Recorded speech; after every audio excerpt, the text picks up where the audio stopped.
What is going on, everyone? My name's Boit, and I'm back with some more Age of Mythology, the Titans action, spawning in the bottom of the map in the red color, playing as Uranus. His name is Chemo. His opponent today, oh no.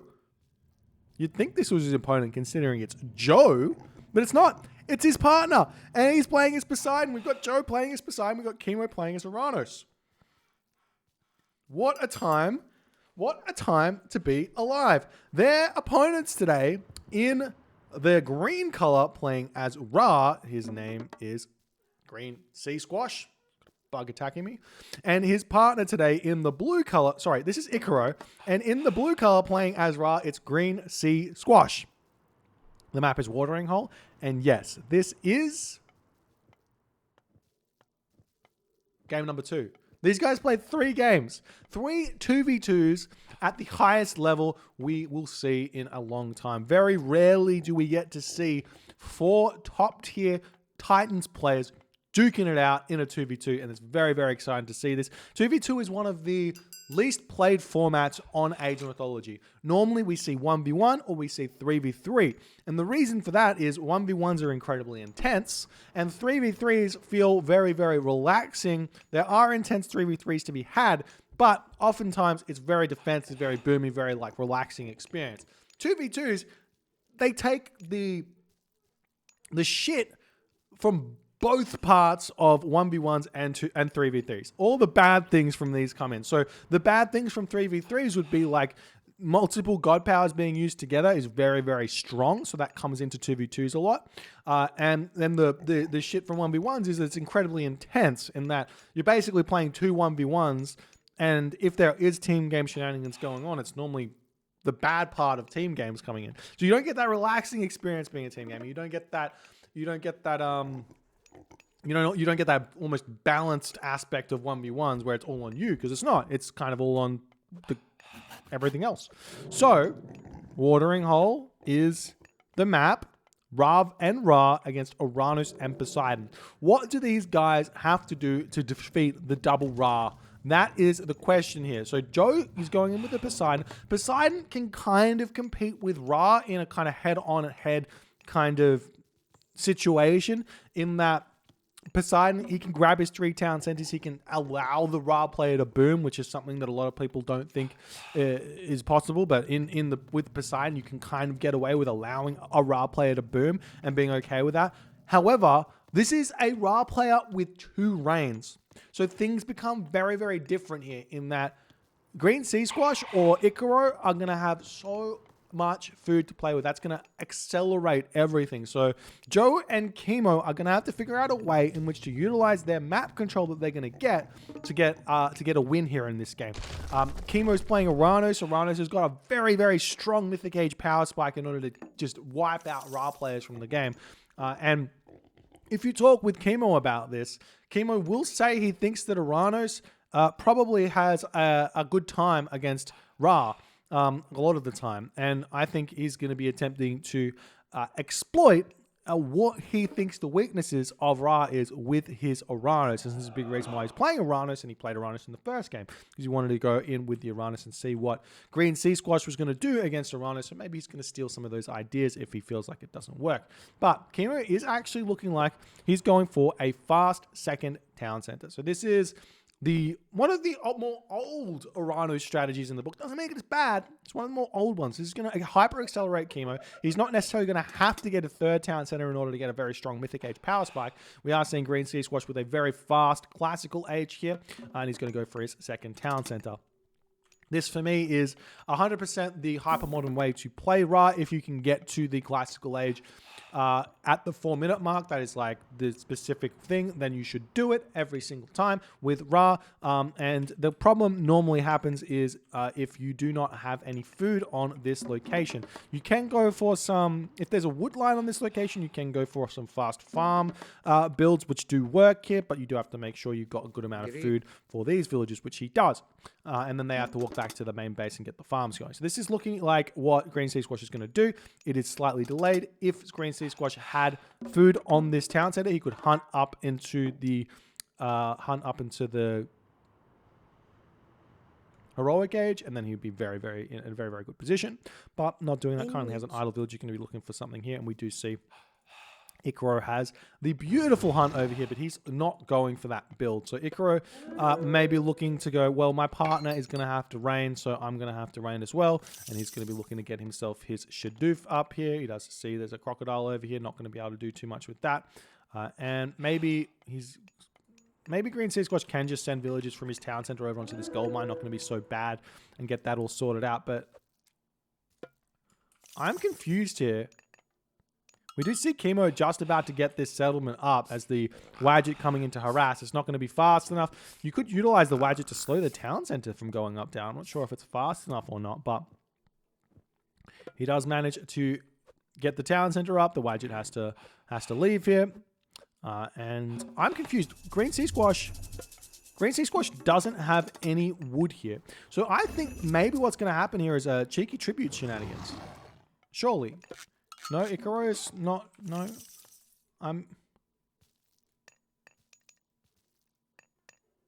I don't understand Green Sea Squash build here at all. I do see a shifting sands over here. It looks like Green Sea Squash is actually going for 3 town centers here, and okay, this makes sense. 3 town centers in response to Chemo's 2 town centers. He's going to get this up very, very fast. Chemo is going to have to think, well, what do I do? Chemo can think about getting his own 3rd town center here or trying to push this in the heroic age. Isn't a bad idea, actually. Go 2 town center fast heroic. As a response into Destroyer Arcus, into taking that town center down, will be very tough to defend that. Joe over here, he's simply just getting his 2nd town center, playing it very slowly. I don't see him getting any buildings, so he might be thinking about going for his own 3rd town center here, which is what he's doing, and just playing hyper defensively. So, we're seeing a boom war. We do have arguably 4 of the biggest boomers in the Titans community here. We've got Chemo, who loves a boom war more than most. He's going to be one of the people who highly prefers getting all his economic upgrades, his villages out as fast as he can. We've got Green Sea Squash, who has arguably the best macro in the game, arguably, just because he's always getting all of the age ups out, squeezing everything out as fast as he possibly can, quite consistently. We've got Icaro, who has learnt from Chemo, basically. I think he is a Frenchman, and he's learnt a lot of what he needs to know from Chemo, and obviously he's going to be taking that boomy playstyle because Chemo's had so much success with it over the years. And then we have Joe, who's been playing Egyptian since the day he was born. And in this game, he's going to be attempting to play Poseidon as an Egyptian player. So role-playing Poseidon, Egyptian, see what he can do. He's drawn down his stable. Going to start getting that all sorted out. We do see some spearmen going to be coming out for Green Sea Squash as both players here just getting their food going on. I'm sure they're going to be communicating about when they want to be raining, as we probably will be seeing that Shadoof coming through for Green Sea Squash fairly soon here. He does have the resources for it, but he has not started researching it. Getting himself some more houses. Oh, Green Sea Squash a little bit housed here. Not very, this is not very, don't see this very often from Green Sea Squash, but a slight mistake here is Chemo does finally get his 3rd town center up. Still, I don't think Chemo's built, or he has built some barracks, so he is going for, not going for a fast heroic here. Now, if I see my opponent go for 3 town centers as the Atlantean, sometimes you just got to ask yourself, like, what could they actually do to stop me going to the heroic age? What could they do to stop me skipping these weak units here? Because we will be seeing some Terma getting built probably from a Chemo. And he is building. And I don't feel like I want to build Terma against Egyptian. I want to get heroic age and I want to get to my strong unit composition. If my opponent's not going to attack me and they're just going to boom, I'm going to go fast heroic. I'm going to get my palace and I'm going to go and I'm going to get Arcus. I'm going to get Destroyer, and you're going to have a really, really tough time because you have let me do that. And I haven't had to go through these weak units here. But we are seeing Joe. He's got the Hippolyta. He's got the Theseus. A little bit injured from the early shifting sands that Icaro did throw onto him. Meanwhile, the Spearman Raids coming through for Icaro. Absolutely love this from Icaro as he's going to start jabbing away. Icaro has managed to get himself this town center here. I would love to see a rain here to block a ceasefire.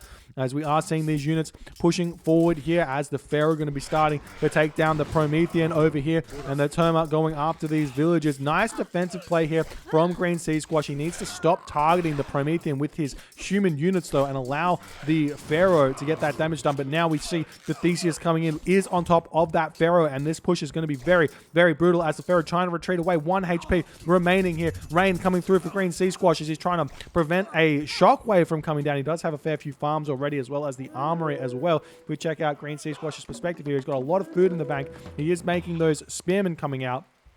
And Joe and Chemo having to pull back right now as the villagers do escape into that town center. We see Green Sea Squash jumping onto this lumber camp here. Going to be starting to make, getting some of that wood out to maybe make some slingers here, though he probably doesn't want to do that, in all honesty.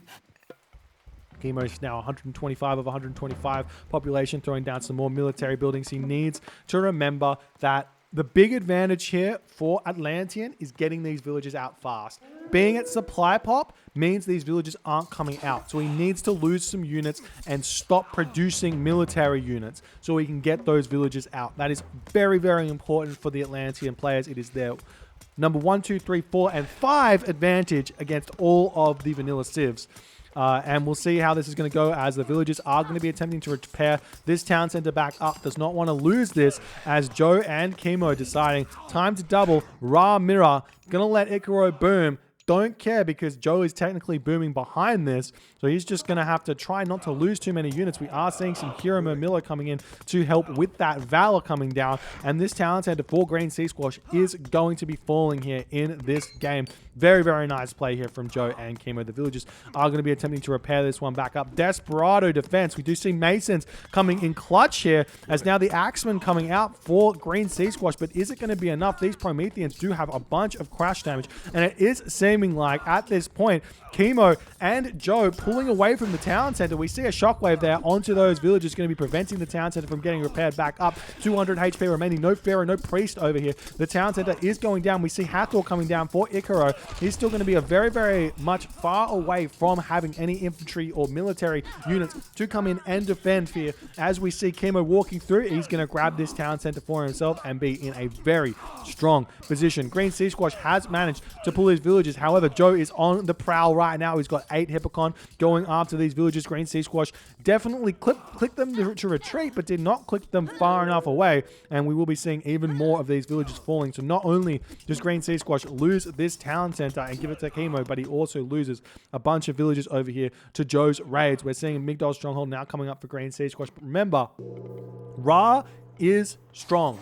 Ra can beat Atlantean onto town centers a lot of the time. We do see a Locust coming over onto this location. We'll pick off 3 villages. It looks like 4 villages. So a fairly average Locust here from Icaro. He's not going to be too happy about that one, to be honest. The Spearmen are getting some good damage done, but the Hippolyta here to help out. These Spearmen will get taken out very quickly if he stays underneath this town center for too long. Meanwhile, we're seeing some Axemen and Cavalry. Patsukos coming in over here, going to be attempting to prevent Chemo from getting this town center up, but Chemo's got a lot of units already over here. The Axemen not actually going to be all too good because there's so many Promethean here. If that Patsukos gets taken out, those Promethean will go to town on this. So we are seeing now the Axemen fighting against Hippocon here. Not what you want to see. We do have the Hero Terma now ready to start taking down that Patsukos. We've got the Thea Stymphalian Bird coming in for Chemo as well. That's going to be a very, very big help in this fight. And now Chemo's going after these units. I'm sure Chemo's throwing down a market, and you can see how fast Chemo's getting to the Mythic Age here. 144 of 145 population. We see the Rock running around here for Green Sea Squash, but Chemo is about to click up to go to the Mythic Age. He's about to get himself that 4th town center. He's got himself he's going through Helios, not going through Hecate. I like that decision in team games. Hitting one person, hitting the other person, hitting locations where they're not defended is very, very strong. And we are seeing apparently killing off the farm. Don't want to kill that off. That's a free farm to take.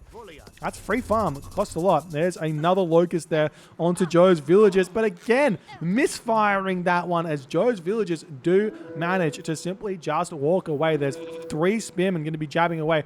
And we will be seeing 1 or 2 of these falling, potentially none as well if the Spearmen don't finish this one off. We can see this villager very close to falling. This villager very close to falling. 1 HP remaining. These villagers all getting away, and he does end up losing 1 villager there to a Locust. That's so disaster for Green Sea Squash and Icaro. Now we have the palace up in the middle of the map. Let's check check out Joe's perspective right now, as he's got a ton of food in the bank now. He can throw everything over onto gold and start working towards his mythic age here. He's trying to go for some raids over on this location. Just hitting the villagers, going to be sacrificing some of these. Hippocon doesn't mind too much, it seems, but he probably should be minding this. And he does cast Curse over here. That's going to do a ton of damage, hitting villagers, hitting military units, hitting everything here. And the question is, what can Green Sea Squash do? And Green Sea Squash is going through Osiris, but it's after Chemo's Mythic Age right now. We are seeing a little bit of a cheeky raid into Chemo's base here, going after those farm villages. Chemo not paying attention, losing one citizen. Going to be losing two citizen here, still not paying attention. There's two citizen kills. Nope, does get that one. Garrison there nicely. Helios about to pop. What units does Chemo have out? Does not have the siege out that he wants, but he has he has a ton of Heka Gigantes here coming through. The Heka Gigante is going to be chasing these chariot archers. If we check out his palace, he's going to be making some destroys. Would like to see some fire siphon coming out, to be honest.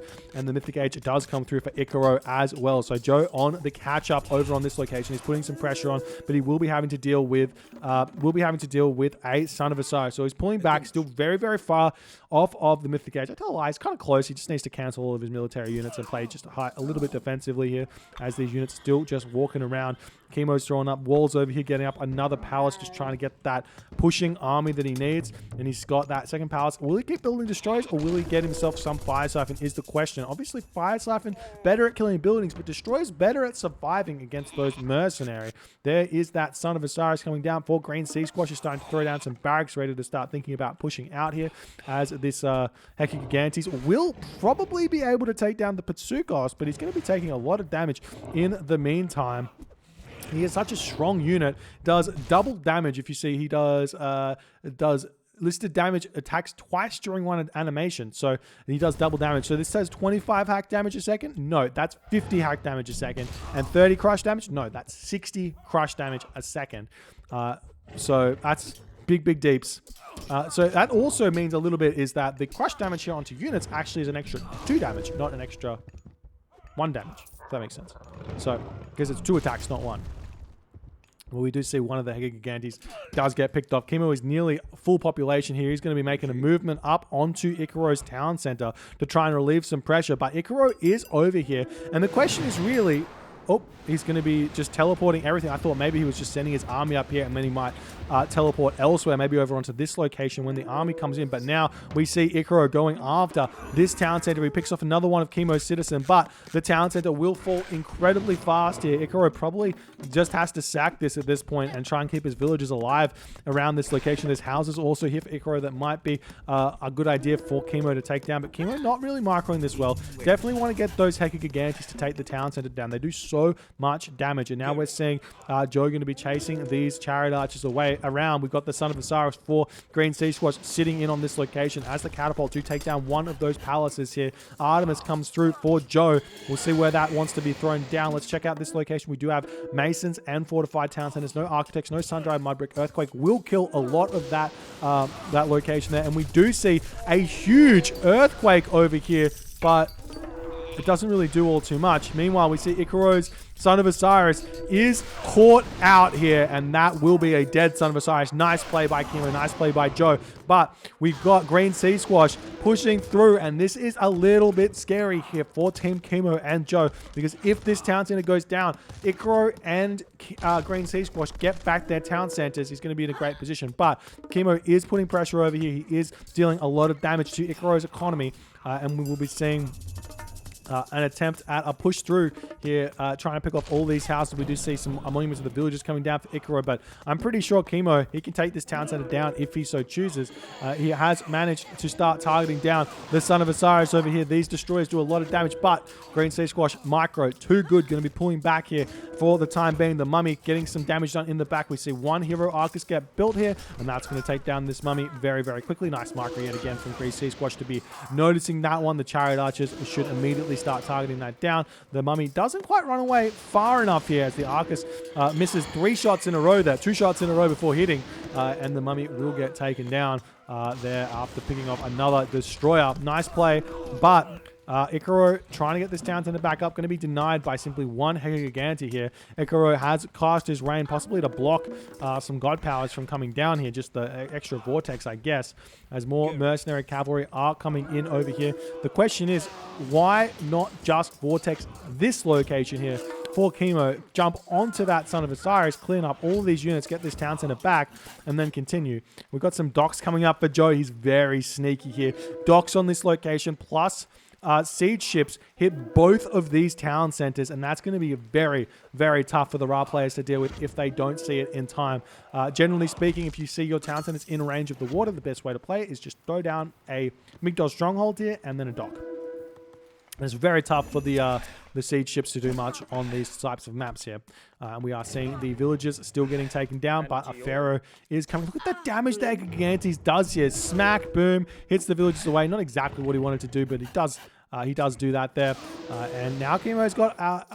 now Chemo can utilize his Vortex again, but it's looking like Chemo a little bit short on the population here, a little bit short on the gold, and he's not really able to put the pressure on that he would really like to. But he does have Champion Mamilo, no armory upgrades just yet. Compared to Green Sea Squash, he's nearly got full bronze here. So you can see the difference in what you should be thinking about getting here in this game. Obviously, the line upgrades are a lot better than the armory upgrades, but the armory upgrades apply to multiple units, and it's seeming like Green Sea Squash is making multiple units here. Spearman, Axeman, Chariot Archer. So he's thinking maybe the armory upgrade's slightly better.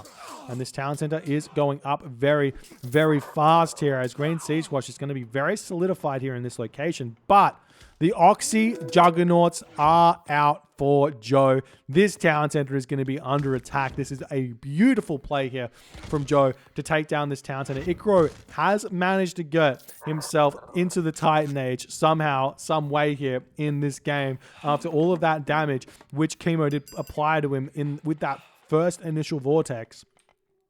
And now we're going to be seeing Green Sea Squash ready to start pushing forward here. His economy is booming out of control. Still no real trade route set up. Kind of a trade route set up, but it's going to be a difficult one. We see a bunch of these stables coming down. Green Sea Squash spamming out his own docks here with tons of villages. These villages are going to be trying to repair this one back up. It looks like no burning pitch here for the Juggernauts. Unlike normal siege weapons, I believe the siege ships do get bonus from the armory in terms of their burning pitch. Let's just check that quickly. Archer damage versus ships. Archer damage versus ships. Archer damage versus building. Archer ship versus buildings. No actual bonus. I can't believe that that's quite correct there. We'll have to wait and see if Joe does end up getting burning pitch here and actually check what that is. I'm not 100% sure. Thank you so much for the 100 bits, Nem. Appreciate you. Thank you. Thank you. You see those catapults going after the palace over here. Another palace is coming up for Chemo on that location, and the town center does end up falling here as there's a ton of heavy triremes, Oxy Juggernauts. You do have to leave one Juggernaut ship here and then go over onto this one. We do see the docks are up for Icaro now as they're both trying very hard to defend this location. But while it's going on, look at this push from Joe. Joe's got 3 Heliopoli. He's got a Polyphemus, and this town center got absolutely shredded here as Icaro is essentially full Chariot Archers when he needs to be full Spearmen here. Chemo and Icaro right now have got themselves a Titan Gate, but Chemo's got Vortex. Chemo has Vortex, so Icaro can't realistically plant his Titan Gate because Chemo's just going to Vortex on top of it, and this is going to be brutal here for the double Ra players. While we are seeing an attempt at pushing through here, these heavy trireme are just way too strong at taking down the heavy ramming galleys of Icaro. The town center, however, is getting repaired by the Pharaoh and the town center. We see a big dump there from Green Sea Squash. He's got a lot of resources in the bank, but he's not really spending them here as he's trying to still push through on this location here. The Son of Osiris still doing tons and tons of damage to Chemo, who is now going after the Son of Osiris here. making catapulties for some reason, maybe to deal with the mercenary cavalry. Beautiful shockwave there to open up that Son of Osiris. Just not enough units to really move in and take that one down, as Green Sea Squash is going to pull this back as far as he possibly can. And we are still seeing more juggernauts coming through, more villagers trying to get the docks up, but the triremes will take them down very, very fast. Meanwhile, Town Center going into Joe's hands right now, as Joe is now pushing onto Ikaro's main base. These spearmen are not strong enough just yet to deal with the Heliopolis. These chariot archers are getting absolutely dismantled by Joe's champion Hippocon, and you can just see Ikaro wasn't really touched in the early game, but it doesn't matter. Joe's economic management here so incredibly good, so far in front. The Vortex is ending up coming in onto this location, as we will be seeing the Son of Osiris getting targeted here. Does thwack that one away. Maybe a small mistake there from Chemo, as that will help the Son of Osiris get away, but not fast enough. The Arcus do manage to take that one down. The Chemo is halfway to freeing a Titan. Ikaro could think about throwing his Titan Gate up now, but he's just too far behind. Too many units in the base of Ikaro and Green Sea Squash, as Joe and Chemo do manage to make the Uranus Poseidon work in the 2v2 against the terrifying duo of Green Sea Squash and Ikaro's Ra here. What an incredible game by these fantastic Age of Mythology players.